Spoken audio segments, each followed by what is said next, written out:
நேர்மையான மருமகனும் நேர்மையற்ற மாமனும்.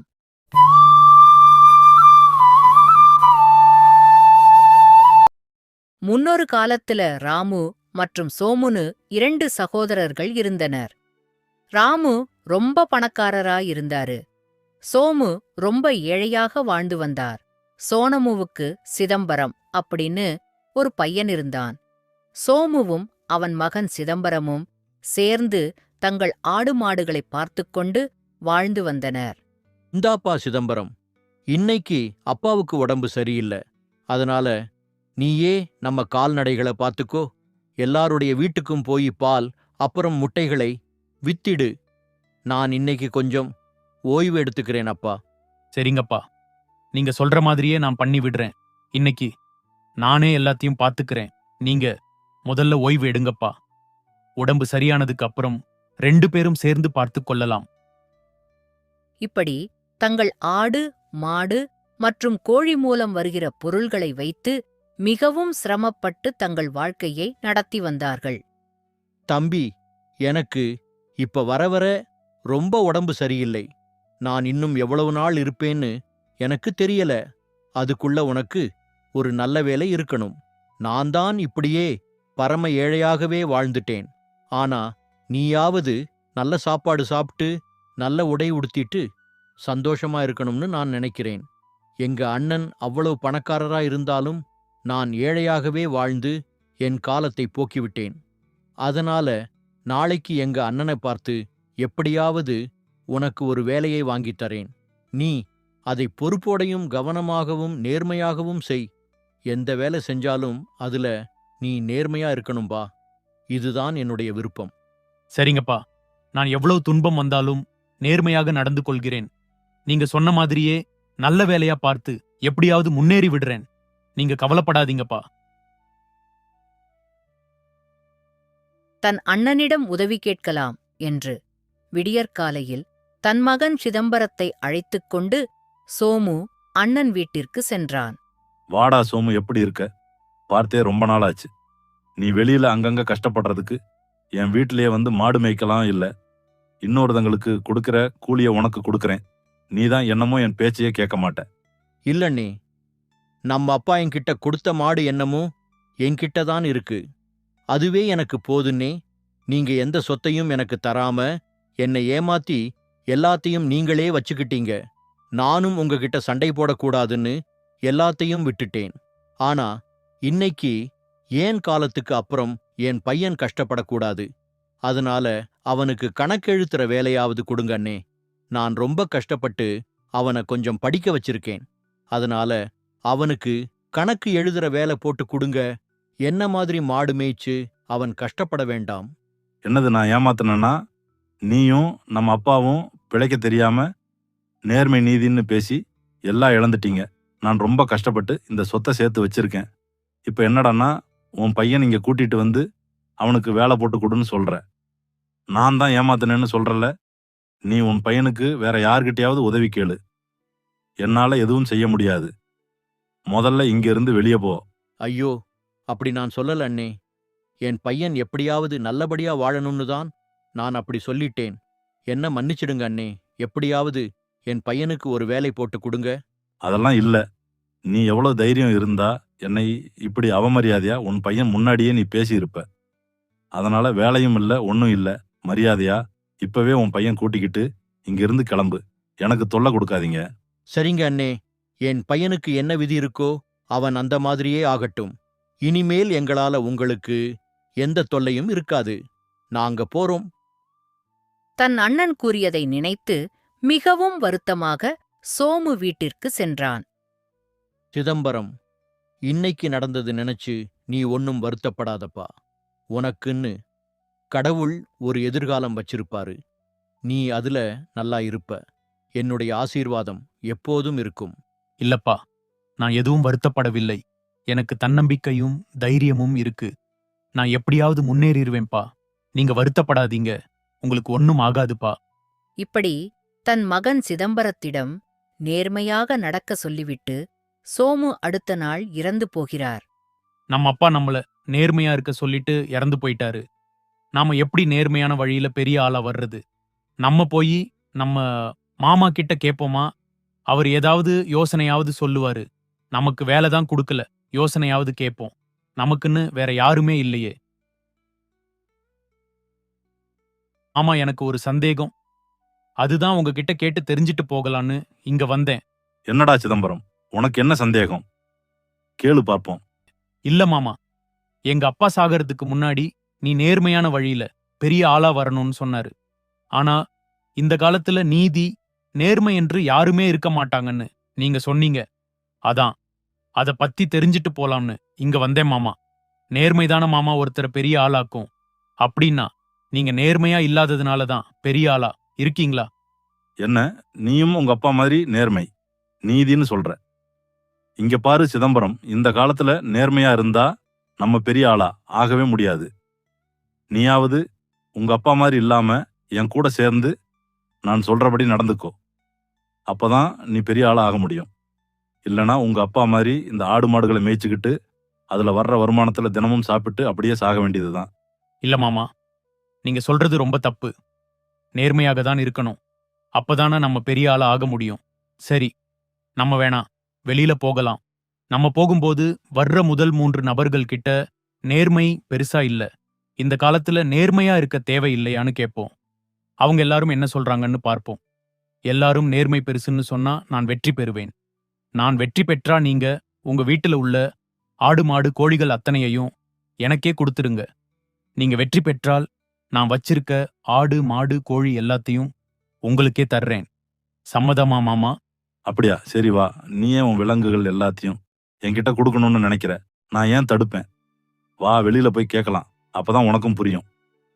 இப்படி இருவரும் நடந்து செல்லும் பொழுது முதலாவதாக ஒரு விவசாயியை பார்க்கிறார்கள்.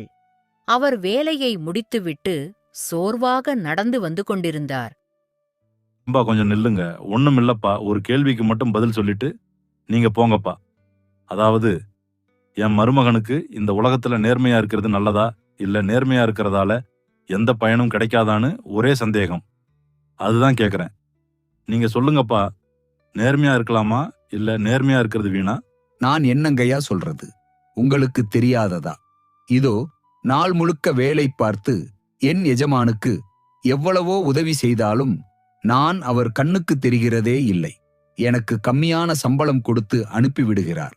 ஆனால் பக்கத்திலேயே இருக்கிற கணக்கு பிள்ளைய மட்டும் நல்ல சம்பளம் கொடுத்து பக்கத்துல வச்சிருக்கிறாரு. அந்த கணக்கு பிள்ளை எவ்வளவு ஏமாத்தினாலும் இவருக்கு தெரிவதில்லை. அதனால இந்த காலத்துல போய் நேர்மைய பத்தி நினைக்கவே முடியாது. நேர்மையா இருந்தா என்ன மாதிரி கஷ்டம்தான் வரும். விவசாயி கூறியதைக் கேட்டு சிதம்பரம் மிகவும் வருத்தப்படுகிறான். பிறகு 2வது ஆளை சந்திக்கப் போகலாம் என்று இருவரும் போகிறார்கள். அப்பொழுது அங்கு ஒரு மந்திரியாரும் நடந்து வருகிறார். அதைக் கண்ட சிதம்பரம், இந்த மந்திரியார் நேர்மைதான் முக்கியம் என்று கூறுவார் என்று நினைக்கிறான். மந்திரியாரே, கொஞ்சம் நில்லுங்க. ஒரு கேள்விக்கு மட்டும் பதில் சொல்லிட்டு நீங்க போங்க. என் மருமகனுக்கு இந்த உலகத்துல நேர்மையா இருக்கிறது நல்லதா, இல்ல நேர்மையா இருக்கிறதால எந்த பயனும் கிடைக்காதான்னு ஒரே சந்தேகம். அதுதான் கேக்குறேன். நீங்க சொல்லுங்கப்பா, நேர்மையா இருக்கலாமா, இல்ல நேர்மையா இருக்கிறது வீணா? நான் என்ன சொல்றது, இந்த உலகத்துல நேர்மையா இருக்குது வீண் தான். காலத்துக்கு ஏத்த மாதிரி நம்மள மாத்திக்கிட்டு எப்படி முன்னேறணுமோ அந்த மாதிரி முன்னேறணும். நேர்மையா இருக்கிறது பயனே தராது. நான் மன்னருக்கு எவ்வளவுதான் நேர்மையா இருந்தாலும் மன்னருக்கு என் மீது சந்தேகம் தான் வரும். அதனால இந்த காலத்துல யாருக்கும் நம்ம நேர்மையா இருக்கவே தேவையில்லை. இப்படி மந்திரியாரும் கூறியதைக் கேட்ட சிதம்பரத்திற்கு தான் இந்த போட்டியில் தோற்றுவிடுவோம் என்று பயம் வந்தது. இறுதியாக அவர்கள் ஒரு முனிவரை கண்டார்கள். இந்த முனிவர் நல்ல தவம் புரிந்த முனிவர். அதனால் நேர்மைதான் முக்கியம் என கூறுவார் என்று சிதம்பரம் நினைத்தான். மரியாதைக்குரிய முனிவரே, கொஞ்சம் நில்லுங்க. ஒரு கேள்விக்கு மட்டும் பதில் சொல்லிட்டு நீங்க போங்க. என் மருமகனுக்கு இந்த உலகத்துல நேர்மையா இருக்கிறது நல்லதா, இல்ல நேர்மையா இருக்கிறதால எந்த பயனும் கிடைக்காதான்னு ஒரே சந்தேகம். அதுதான் கேக்குறேன். நீங்க சொல்லுங்கப்பா, நேர்மையா இருக்கலாமா, இல்ல நேர்மையா இருக்குது வீணா? நீங்க தான் இதுக்கு சரியான விடைய சொல்ல முடியும். சொல்லுங்க முனிவர் சேத்து. இவ்வளவு கடும் தவங்கள் புரிந்து இவ்வளவு தெளிவு பற்ற எனக்கே யாருமே நேர்மையாக இருக்கவே இல்லை. இந்த காலத்தில் யாருமே நேர்மையாக இருக்க முடியாது என்பதுதான் நான் புரிந்து கொண்ட அறிவு. அதனால் நேர்மையாக இருப்பது நமக்கு எந்த முன்னேற்றத்தையும் கொடுக்காது. என்னிடம் தவம் புரிய வந்த என்னுடைய சீடர்கள் கூட நேர்மையானவர்களாக இருக்க முடியவில்லை. அதனால் நேர்மையாக இருப்பது என்பது மிக அரிதான ஒன்று. 3 பேரும் இப்படி கூறிவிட்டார்களே என்று மிகவும் வருத்தத்துடன் சிதம்பரமும் இந்த போட்டியில் வெற்றி பெற்றோம் என்ற சந்தோஷத்துடன் அவன் மாமாவும் செல்கிறார்கள். என்னப்பா சிதம்பரம், நான் சொன்னதை நீ கேட்கல. இப்ப எல்லாரும் அதே தான் சொன்னாங்க, கேட்டியா? சரி, உன் விலங்குகள் அத்தனையும் என்கிட்டயே கொண்டு வந்து கொடுத்துடு. இப்படி தன் ஆடு மாடு அனைத்தையும் மாமாவிற்கு கொடுத்துவிட்டான். ஐயோ, நம்ம விலங்குகள் அத்தனையையும் ஏமாந்து போயிட்டோமே. இப்படியே 2 நாட்கள் கடந்தன. சிதம்பரத்திற்கு சாப்பிட எந்த உதவியும் கிடைக்கவில்லை. இந்த காலத்துல யாருமே நேர்மையாவே இல்ல. நமக்கு சாப்பிடவும் 3 நாட்களா ஒண்ணுமே கிடைக்கல. யார்கிட்டயும் நம்ம போய் கேட்க முடியாது. நம்மளும் நம்ம அப்பா மாதிரியே சாக வேண்டியதுதான். ஒரே வழி, இன்னைக்கு இரவு எல்லாரும் தூங்கினதுக்கு அப்புறம் அந்த பெரிய மரத்துக்கு போய் நம்மளும் தூக்கு போட்டு இறந்து போயிடலாம். அடடே, இங்க யாரோ பேசுற சத்தம் மாதிரி கேக்குதே. நிறைய பேர் இருப்பாங்க போல. நம்ம தூக்கு போட வந்தது தெரிஞ்சா என்ன சொல்லுவாங்களோ? நம்ம இந்த மரத்துக்கு மேல ஏறி உட்கார்ந்து கொள்ளலாம். அவர்கள் போனதுக்கு அப்புறம் கீழே வருவோம். இப்படி சிதம்பரம் மரத்தின் மீது ஏறி உட்கார்ந்து பார்க்கும் பொழுது அங்கு 4 பேய்கள் வந்தன. ஐயையோ, என்ன இது? இங்க பேய்கள் எல்லாம் வருது. நம்மள பார்த்துட்டா என்ன பண்றது?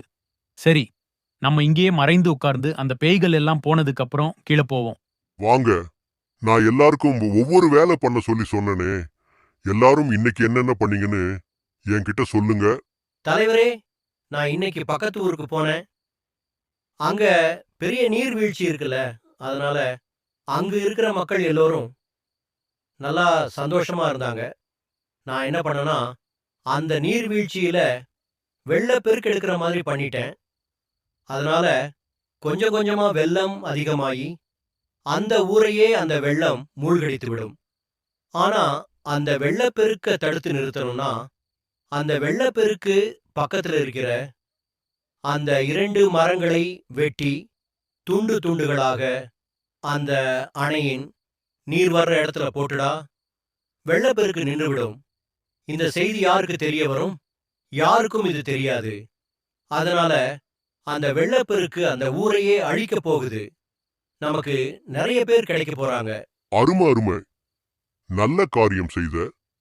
அந்த வெள்ளப்பெருக்க எப்படி நிப்பாட்டணும்னு யாருக்கும் தெரிய போறதில்ல. அதனால நிச்சயமா நமக்கு நிறைய இறந்த உடல்கள் கிடைக்கும். தலைவரே, நான் கொஞ்ச தூரத்துல உள்ள இன்னொரு கிராமத்துக்கு போனேன். அங்கு உள்ள எல்லா கிணறுகளில் இருக்கிற நீரையும் வற்றி போகுமாறு செய்துவிட்டேன்.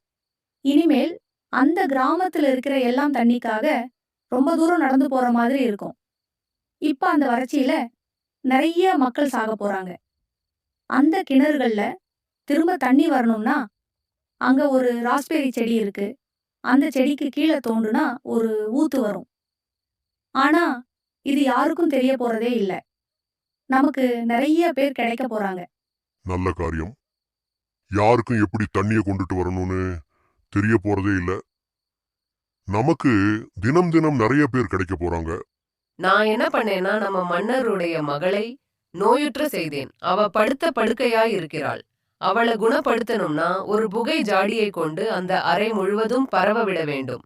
அந்த புகை அந்த அறையில் இருந்து போகும்போது அந்த வியாதியும் பறந்து போகும். இது யாருக்கும் தெரிய போவதில்லை. இது தெரியாமல் மன்னர் எப்படியாவது தன் மகளை குணப்படுத்தியே ஆக வேண்டும் என்று சுத்தி கொண்டிருக்கிறார். ரொம்ப ரொம்ப சந்தோஷம்.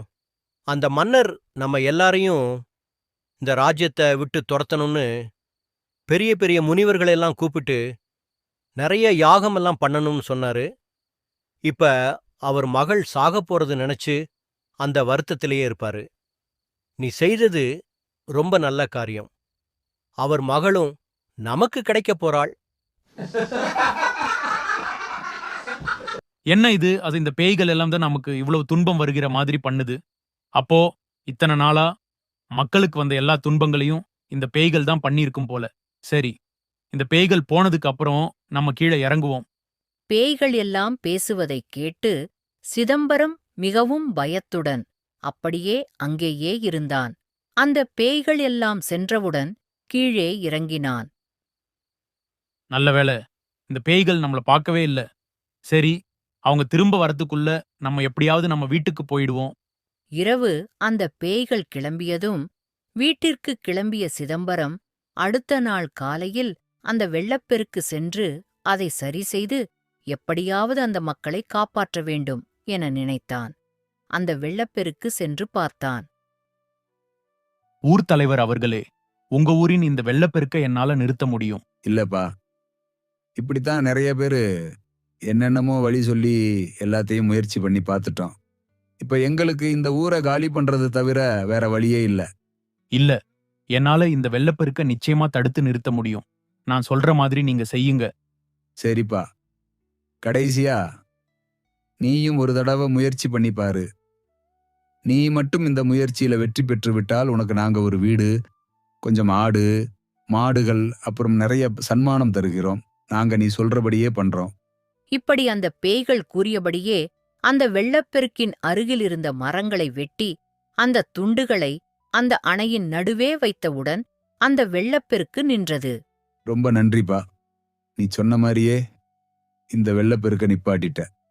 அதனால நான் சொன்ன மாதிரி இங்கே உனக்கு சில பொருள்கள் சன்மானமாக தருகிறோம். அதனை நிச்சயமா எடுத்துக்கொள்ளணும். சரிங்கய்யா, நான் எடுத்துக்கொள்கிறேன். ஆனா நான் இந்த சன்மானத்துக்காக இந்த உதவிய பண்ணல. நான் இதை என்னுடைய நேர்மைக்கு கிடைத்த பரிசா எடுத்துக்கொள்கிறேன். அப்பாடா, இவ்ளோ சுவையான உணவை நம்ம சாப்பிட்டதே இல்லையே. நமக்கு இவ்ளோ சன்மானம் கிடைச்சதுனால இப்படி சாப்பிட முடியுது. சரி, நம்ம நாளைக்கு பக்கத்து ஊருக்கு போய் அங்க அந்த 2வது பேய் சொன்ன மாதிரி இருக்கான்னு பார்ப்போம்.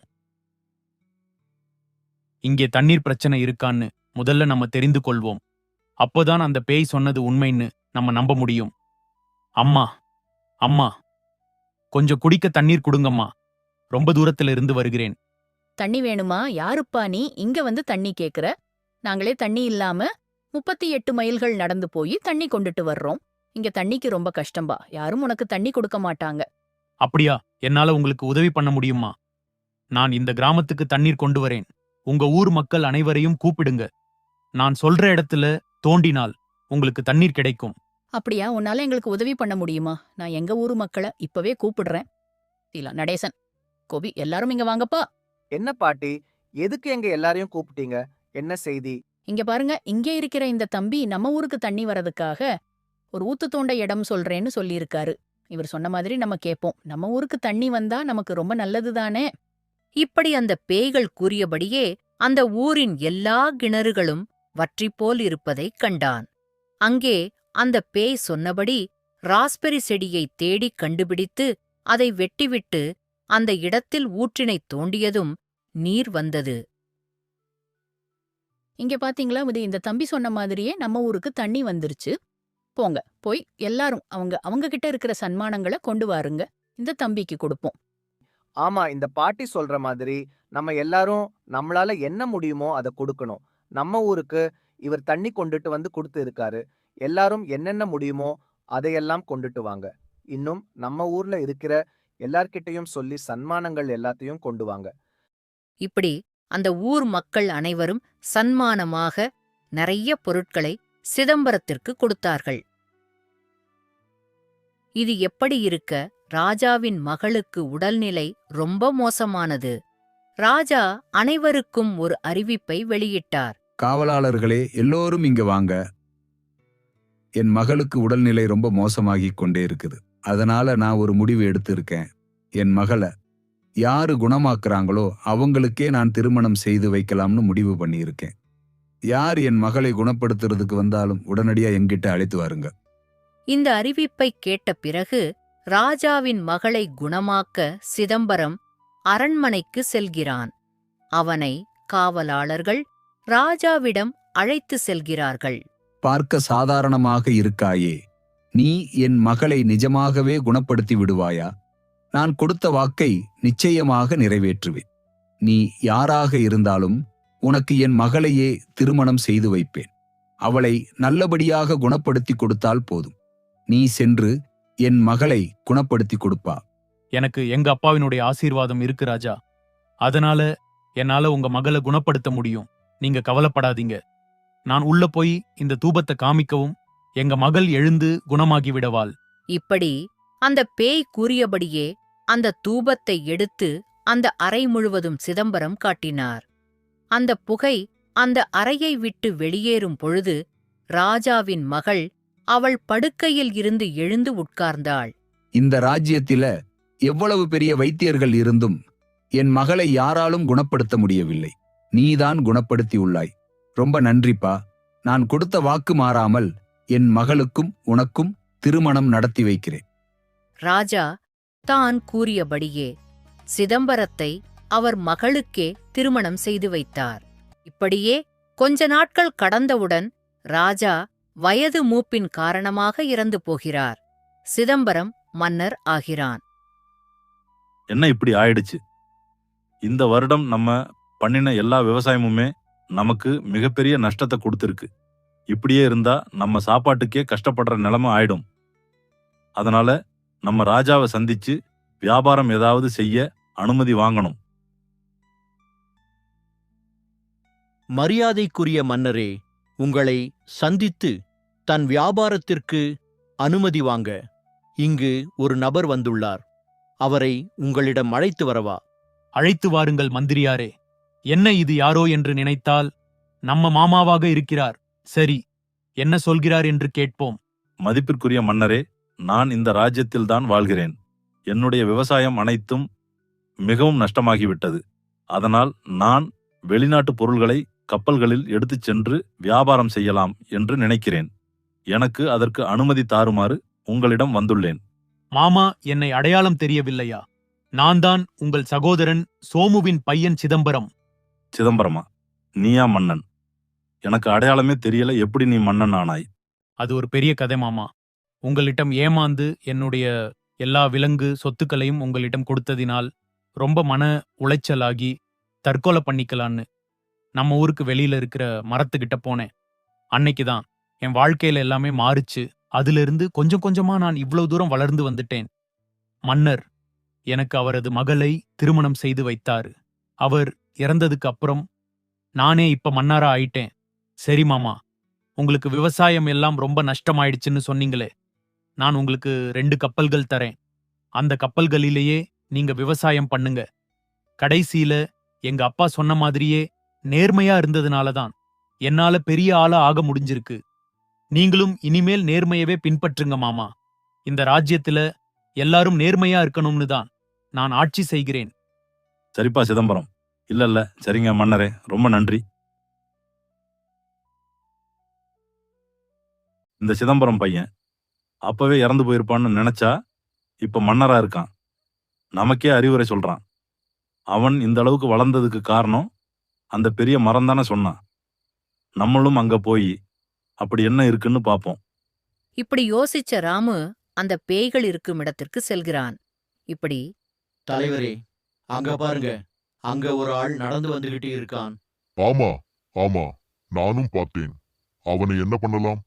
தலைவரே, இவன்தான் நம்ம ரகசியங்களை எல்லாம் தெரிஞ்சு அதை எல்லார்கிட்டயும் சொல்லி எல்லாரையும் காப்பாத்தி இருப்பான்னு நினைக்கிறேன். ஆமா, இவனை இப்பவே கொன்றுவோம். அப்பதான் எல்லாருக்கும் நம்ம மேல பயம் வரும். எல்லா பேய்களும் சேர்ந்து ராமுவை கொன்றுவிட்டார்கள். என்னதான் நம்ம வாழ்க்கையில அடுத்தவங்களை ஏமாற்றி வாழ்ந்தாலும் இறுதியில் வாழ்க்கை நம்மளை ஏமாற்றி நேர்மையானவர்களுக்குதான் நன்மை செய்யும்.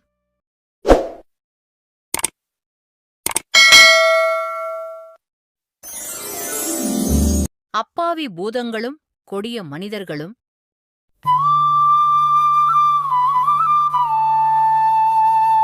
முன்னொரு காலத்துல அழகாபுரி அப்படின்னு ஒரு கிராமம் இருந்தது. அந்த காலகட்டத்துல பூதங்களும் மனிதர்களும் ஒற்றுமையாக சந்தோஷமாக வாழ்ந்துட்டு வந்தாங்க. பூதங்களும் மனிதர்கள் மாதிரியே வியாபாரங்கள் செய்து வாழ்ந்து வந்தார்கள்.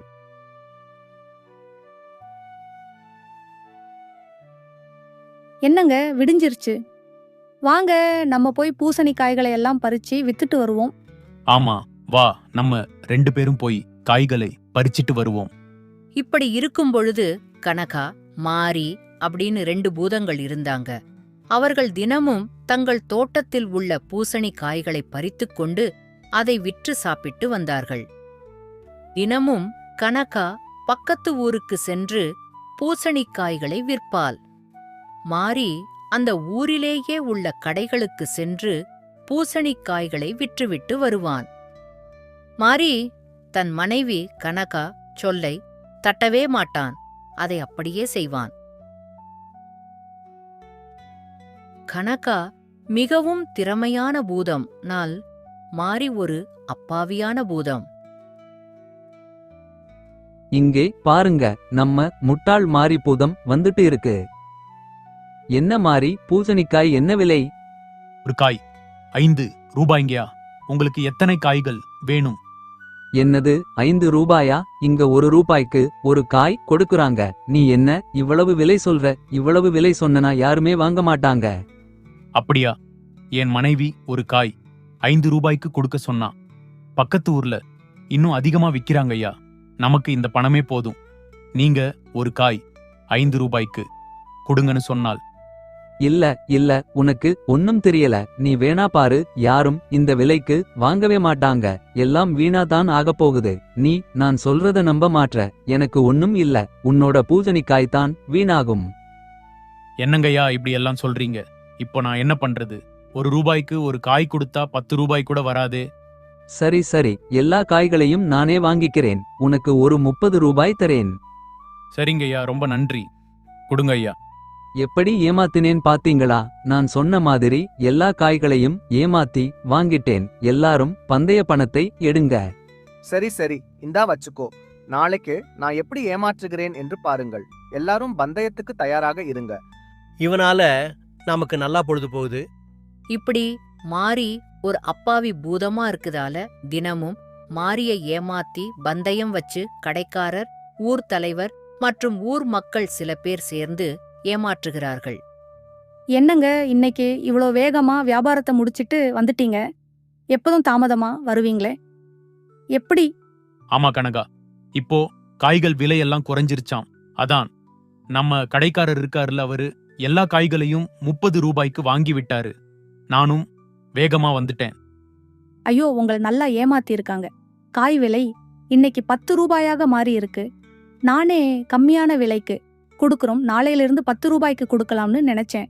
நீங்க என்னன்னா வெறும் 30 ரூபாய்க்கு கொடுத்திருக்கீங்க. அப்படியா? நான் ஏமாந்துட்டேனா?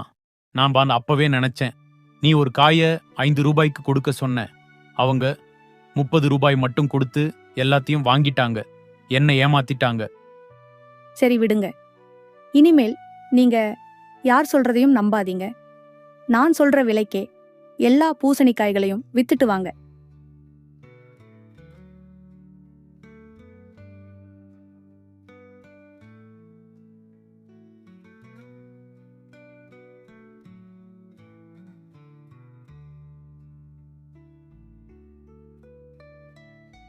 இங்க பாருங்க, இப்ப மாறி பூதம் வருது. நான் என்ன பண்றேன்னு பாருங்க. நேத்தே நான் எல்லா ஏற்பாடும் பண்ணிட்டேன். மாறி மாறி கொஞ்சம் இங்க வாப்பா.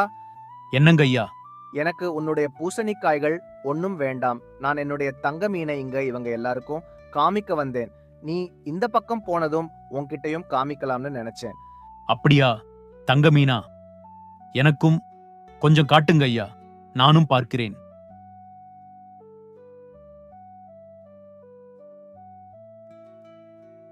ஆமாம், இது ரொம்ப ராசியான மீனாம். நான் எங்க வீட்டுக்கு ஒரு முறை கொண்டு போனேன். போனதும் என் மனைவிக்கு புது தங்க நகைகள் கிடைச்சது. அதான் கடைக்கும் ராசி வரணும்னு இங்க எடுத்துட்டு வர சொல்லி சொன்னோம். ராசியான மீனா? எனக்கும் என் மனைவிக்கு நகை வாங்கி கொடுக்கணும்னு ஆசை.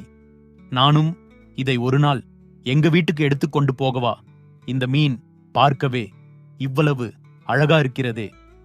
அப்படியா? சரி சரி. அதற்கு பதில் எனக்கு நீ என்ன தருவ? கையில வச்சிருக்க இந்த பூசணிக்காய்கள் எல்லாத்தையும் கொடுக்கறியா? அப்படி என்றால் நீ இந்த தங்க மீனை எடுத்துட்டு போகலாம்.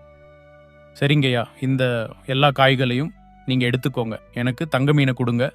இப்படியே எல்லாரும் மாரி பூதத்தை ஏமாற்றிவிட்டு சந்தோஷப்படுகிறார்கள். எதுவுமே தெரியாத மாரி தங்க மீனை எடுத்துக்கொண்டு வீட்டிற்கு செல்கிறது. என்னங்க இன்னைக்கும் இவ்வளவு வேகமா வந்திருக்கீங்க? காய்கள் எல்லாத்தையும் வித்துட்டீங்களா? இல்ல கனகா, நான் இன்னைக்கு இந்த காய்கள் எல்லாத்தையும் நம்ம ஊர் தலைவர் கிட்ட கொடுத்துட்டேன். அவர் கொடுத்த ரொம்ப ராசியான தங்க மீனை வாங்கிட்டு வந்து இருக்கேன். தங்க மீனா? எங்க காமிங்க.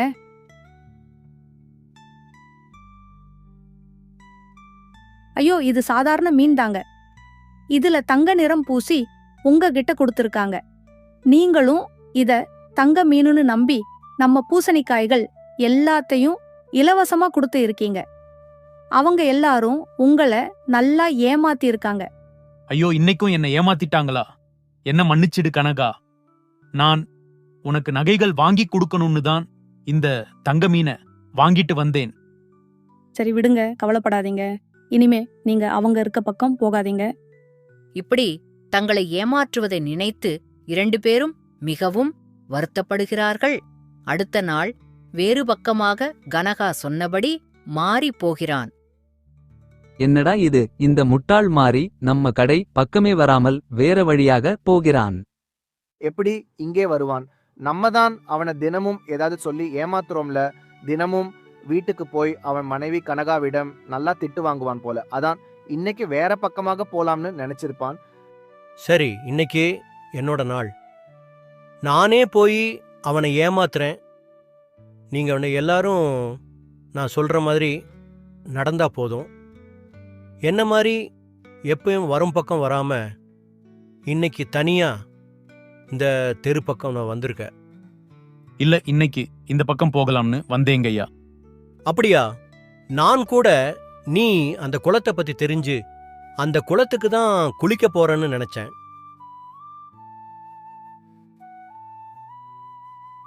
இந்த குளமா? இந்த குளத்தில் என்னங்க ஐயா இருக்கு? நான் சும்மா இந்த பக்கம் வந்தேன்யா, எனக்கு எதுவும் தெரியாது. அப்படியா? அது ஒண்ணும் இல்ல மாதிரி. இந்த குளம் ரொம்ப அதிசயமான குளம். இந்த குளத்துல நம்ம ஏதாவது வேண்டி கேட்டு குளிக்க போனோம்னா அது எல்லாம் அப்படியே நடக்குதாம். அதான் நீயும் இந்த குளத்துக்கு வந்திருக்கேன்னு நான் நினைச்சேன். அப்படியா? அப்ப நானும் இந்த குளத்துல போய் குளிச்சு விட்டு வர்றேன்.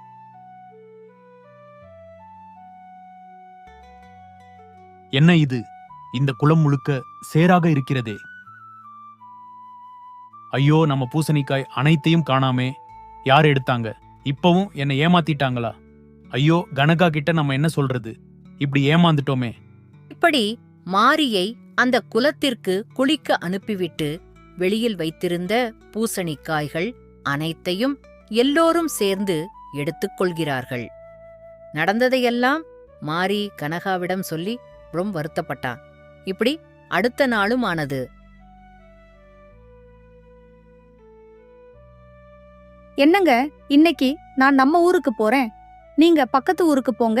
அங்க உங்களுக்கு எந்த தொந்தரவும் இருக்காது. நீங்க எல்லா காய்களையும் பொறுமையாக விற்றுவிட்டு வாங்க. நான் இங்க போய் காய்களை விற்றுக் கொள்கிறேன். அவங்க எல்லாரும் ரொம்ப ஆபத்தானவங்க. நீ பார்த்து நடந்து கொள்.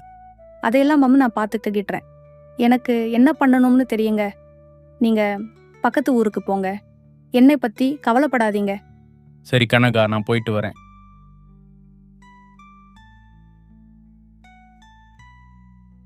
இவங்க எல்லாருக்கும் நம்ம கண்டிப்பா ஒரு பாடம் கத்துக் கொடுக்கணும். நம்ம சிட்டுவை அனுப்பி அவங்க எல்லாரும் என்ன பண்றாங்கன்னு பார்த்துட்டு வர சொல்லணும். சிட்டு, இங்க வா. இதோ வந்துட்டேன் அம்மா. சொல்லுங்கம்மா, நான் என்ன உதவி பண்ணணும்? சிட்டு, நான் உன்னை ஒரு இடத்துல விடுறேன். அங்க எல்லாரும் என்ன பேசிக்கிறாங்க என்னன்னு கேட்டுட்டு எனக்கு நீ வந்து சொல்லணும். மாரி சொன்னதிலிருந்து மிகவும் கோபமாக இருந்த கனகா இவர்கள் அனைவருக்கும் நிச்சயம் ஒரு பாடம் கற்றுக் கொடுக்க வேண்டும் என்று நினைத்து தங்கள் வீட்டில் உள்ள சிட்டுவை அனுப்பினாள். என்னடா இது, இன்னைக்கு கனகா நம்ம ஊருக்கு வந்து இருக்கா, மாறி வரலையே. இனிமேல் மாறி மொத்தமாக இந்த பக்கமே வரமாட்டான் போலியே. ஆமா ஆமா, ரொம்ப பயந்துட்டான் போல. அதனால தான் பயத்துல தனக்கு பதிலா பொண்டாட்டி கனகாவை அனுப்பி வச்சிருக்கான். ஐயா, நான் பக்கத்துல பூசணிக்காய் வித்தவங்க கிட்ட பணம் வாங்க போறேன். என்னோட பூசணி கூடைய இங்கு வைத்து விட்டு போகலாமா? தாராளமா வைமா, நாங்க பார்த்துக்கிறோம். இப்படி அந்த கடைக்கு போன சிட்டு அழகாக சொன்ன மாதிரியே அவங்கள் அனைவரும் என்ன பேசுகிறார்கள்ல என்பதை கவனமுடன் கேட்டு கனகாவிடம் கூறியது. என்ன சிட்டு, அவங்க எல்லாம் என்ன சொன்னாங்க? நான் கேட்டேன் அம்மா. அவர்கள் அனைவரும் தினமும் மாரியப்பாவை ஏமாற்றி பந்தயம் வைத்து விளையாடுகிறார்கள். அப்படியா? பந்தயம் வைக்கிறாங்களா? சரி சரி, அவங்கள நான் பார்த்திருக்கிறேன். இதையெல்லாம் கேட்ட கனகாவுக்கு ரொம்பவும் கோபம் வந்தது. அவர்களுக்கு கண்டிப்பாக நீ ஒரு பெரிய பாடம் கற்றுக் கொடுக்க வேண்டும் என்று அவள் நினைத்தாள். என்ன கணக்கா, என்ன பண்ற? நான் இன்னைக்கு எல்லா பூசணிக்காய்களையும் நல்லபடியா வித்திட்டு வந்திருக்கேன். ரொம்ப சந்தோஷங்க. நானும் எல்லா காய்களையும் வித்துட்டு வந்துட்டேன். சரி, அதெல்லாம் இருக்கட்டும். நாளைக்கு நான் சொல்ற மாதிரி நீங்க நடந்துக்கோங்க. எல்லாம் நம்ம நன்மைக்காகத்தான் சொல்றேன். சரி கனகா, நீ என்ன சொல்றியோ அப்படியே நான் பண்றேன்.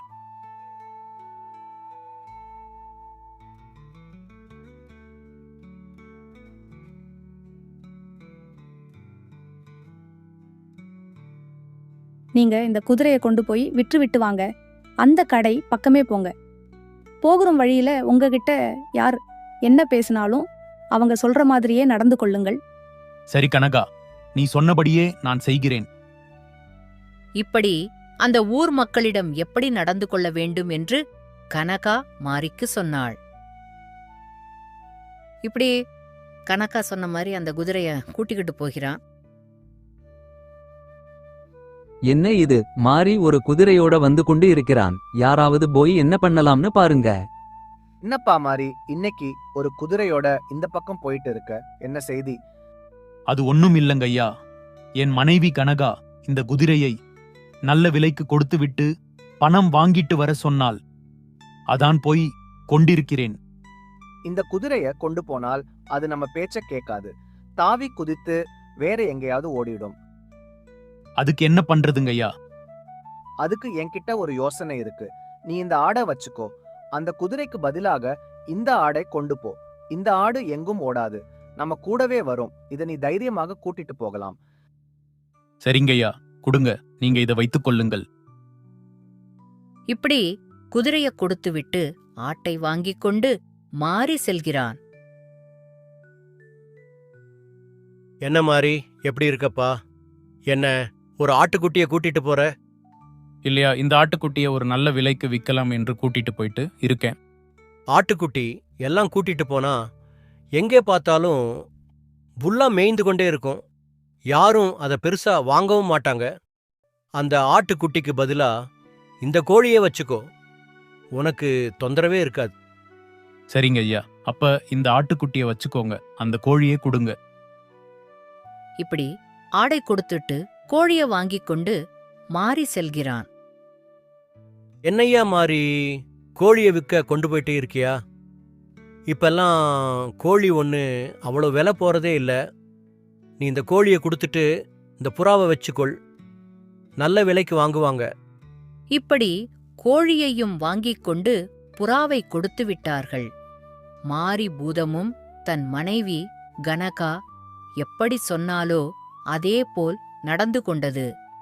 அவர்கள் ஏமாற்றுவதற்கு எல்லாம் ஒன்றும் பேசாமல் அமைதியாக இருந்தது. இறுதியாக அந்த கடைக்கு சென்றது. என்ன மாறி, புறாவை எடுத்துக்கிட்டு எங்கே போற? புறா எங்கேயாவது பறந்து போய்விடும். இந்தா, புறாவிற்கு பதிலாக இந்த முட்டைகளை வைத்துக்கொள். சரிங்கய்யா, கொடுங்க, நீங்க இதை வைத்துக் கொள்ளுங்கள். என்ன மாறி, உன் மனைவி கனகா குதிரையை கொடுத்து விற்றுவிட்டு வர சொன்னா, நீ இப்போ முட்டைகளை வைத்து கொண்டு இருக்க? ஆமா, மாறி சும்மாவே நல்லா திட்டு வாங்குவான். இன்னைக்கு கனகா கிட்ட என்னெல்லாம் திட்டுவாங்க போறான்னு தெரியல. இல்லை ஐயா, என் மனைவி என்னை ஒரு நாளும் திட்டினதே இல்லை. அவள் என்னை எப்போதும் திட்டவே மாட்டாள். சரி, நான் என் கடையை பந்தயமாக வைக்கிறேன். கனகா மட்டும் உன்னை திட்டினால் கடை எனக்கு, உன்னுடைய பூசணி தோட்டமும் எங்களுக்கு. இல்லை என்றால் கடையை நீயே வைத்துக்கொள். சும்மா எங்க கிட்ட நடிக்காத மாதிரி. எங்க கிட்ட இப்படி ஏமாந்து போறதுக்கு உன் மனைவி கனகா உன்னை எப்படியெல்லாம் திட்டுவான்னு எங்களுக்கு தெரியும். அதான் நீ எங்க பக்கமே வரமாட்டேங்கிறியே. ஆமாம், நாங்களும் எங்கள் வீடு, இடங்கள், கடைகள் எல்லாத்தையும் பந்தயமாக வைக்கிறோம்.